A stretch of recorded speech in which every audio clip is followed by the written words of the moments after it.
What's up everyone, it's CoinDog here with another GTA video. So in this video we're going to be having a look at the Elegy Retro, a bit of a showcase and some paint jobs that I think look good on the car.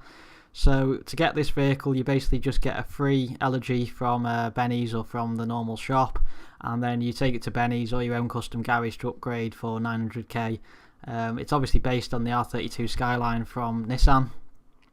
So let's get into the modifications that you can do on this vehicle. So because it's a tuner car, you can heavily modify this vehicle. We'll just go through some of them here. So all the different bumpers that you can get on the front and rear here.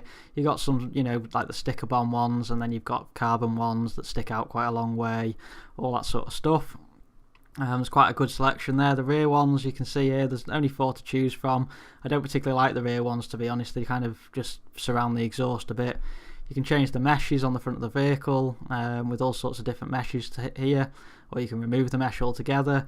The intercoolers you can change. You can't see them on this video because I've added the mesh on, but you can change them if you want to.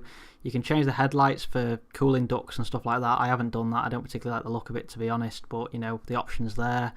You can add some wind deflectors on your doors there. You can change the fenders for a number of different ways. One thing to note about all of these, by the way, is how expensive some of these upgrades are.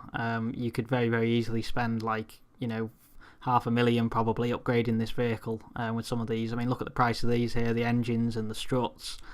They're silly money for something that doesn't actually do anything, it's just the way it looks, So then we've got all the exhausts here. You've got some really big exhausts, which I know suit the R32 style, but I don't like big exhausts, so I stuck with the stock ones on mine. You can change the grille surround for a few different types here, different colours, etc. Then you've got the hood accessories, so you've got a few different things. You've got the catches on the front there and that. You've got a number of different actual hood designs, the sticker bomb ones again, carbon hoods, etc, etc. We've then got interior ones, which again you can do what you want with these. They're very expensive, and I don't personally see the point in it because unless you're just doing show cars and stuff like that, not many people drive in first person or anything, so you're not really going to appreciate the money that you're going to spend on this. I mean, look at the price of some of these things. They're all like 20k plus. You could probably spend over 100k just changing the interior, and that's before you get into all the other things that you can spend money on. So you can change the seats there as well, steering wheels, 20k for a steering wheel. The colour of the dashboard in terms of the lighting, different roll cages that you can add. There's a few different ones you can choose from there. The lights, obviously you can do the xenon headlights, etc. Then there's a number of liveries you can choose from. I quite like some of these liveries, to be honest. You've got anything from basic stripes right down to like racing liveries, which look quite smart. You can move around the number plate from left to right or remove it altogether. Obviously the normal number plate colours that you can have. On the roof you can add a vent or remove it, a carbon vent or a normal one.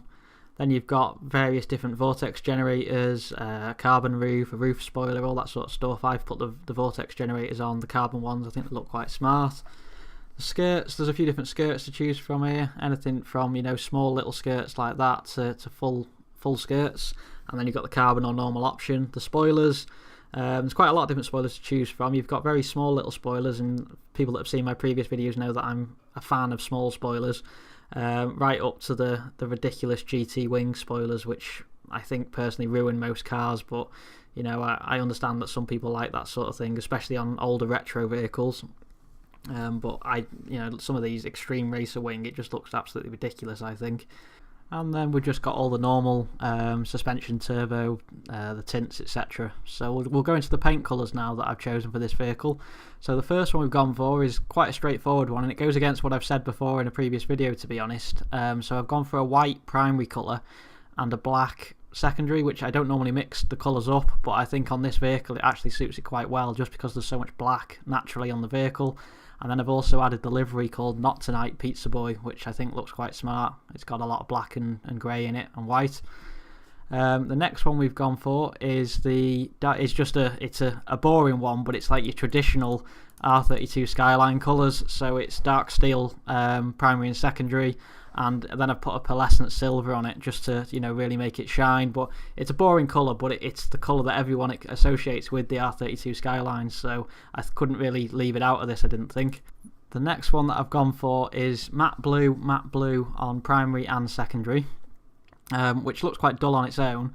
And then on top of that, we've then put a pearlescent ultra blue, which actually gives that matte blue like quite a nice shine to it. So I think this one is probably my second favourite. I've saved the best one till the very end. But yeah, so that's that one. Then the next one we've gone for is, I was trying to put a bit of colour into it, so I've had a look through the reds. I think a red would suit this shape of vehicle quite well. So there's a number of different reds you can choose from, but I went for Grace Red, which I think quite suits the lines of the car quite well. And then on top of that, we've put a pearlescent of Torino Red, which it gives it a little bit of a shine without changing the colour of the red too much. And then the last one is my absolute favourite, and it's the one that I'm going to use on this vehicle. So I've gone for light grey matte, which looks really, really boring on its own.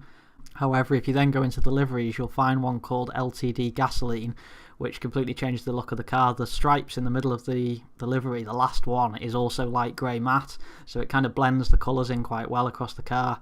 So that's my favourite one of all, and the one I'm going to use. So that's it, guys. Thanks very much for watching. Feel free to subscribe below, and there'll be another new video coming out tomorrow. Thanks very much.